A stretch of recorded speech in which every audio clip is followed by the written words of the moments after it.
Okay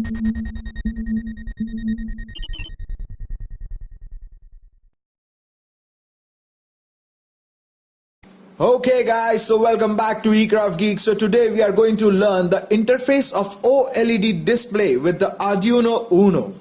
So the components required for it are Arduino UNO R3, Arduino Cable, OLED 128 by 64, male-to-male jumper wires, a breadboard. The figure shown is the schematic how to connect the OLED to the Arduino UNO R3. Refer the schematic for the connections.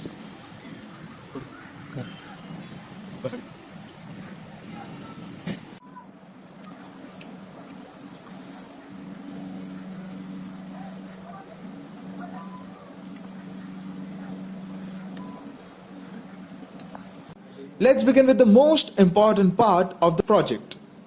Code. Include wire.h library for I2C communication. The Adafruit SSD1306 library for the monochrome 128 multiplied by 64 OLED, which will be used by us.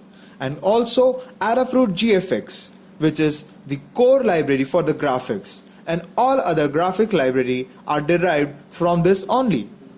Initialize the reset pin as 4. In our module, we don't have the pin for reset, so we don't connect anything to it. But if your module has a reset pin, then connect it to the pin number 4 of the Arduino.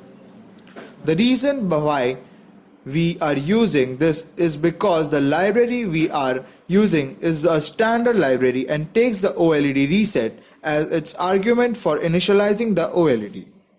Then we have defined the parameters for visual like the font size, the max pixel in the width and height. Here, though we have 128 by 64 OLED, the max count is 127 for the width and 63 for the height, as in the code it count from 0 and not from 1. Void setup. Initialize the OLED by giving the address of the I2C communication and clear the screen and the buffer. Then we have just displayed the empty function. And then we have passed the boolean argument false for the function setTextWrap. This means that if our string is too long, then it will allow to go out of the string. If we make it true, then our complete string will be get fit in the screen, but that is not our requirement. Void splash. This is the function where we will set our data to be displayed. So initially, we will clear all the data on the screen and in the buffer. Then we will set the text color as white. Our OLED is monochrome, so only option is white. But if we have a color OLED, then we can use the other color for text color, and then also we can change the background in the case. Then we have passed the data which we want to print along with the two other arguments in the function center print.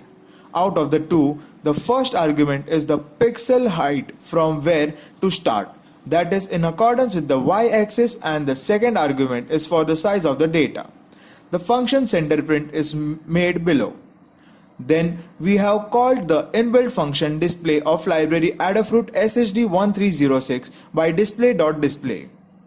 Here first display is made the name of class and second display is the name of the function which we are calling.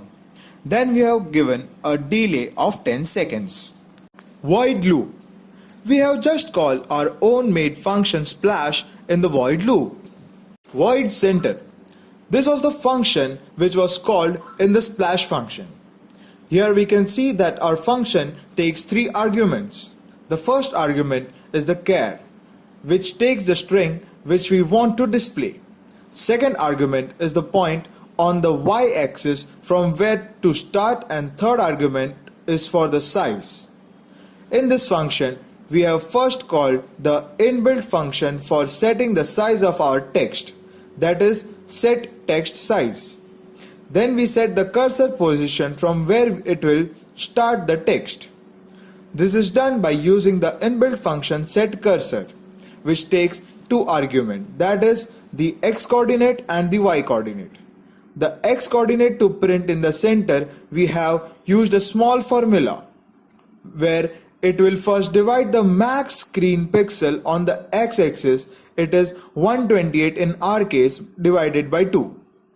Then the length of our string is multiplied by 6 and again multiplied by the size argument passed by us and then divided by 2. After this, both are subtracted and the difference of both of them is considered as the x coordinate and the y coordinate is passed directly, which was our third argument of the center print function.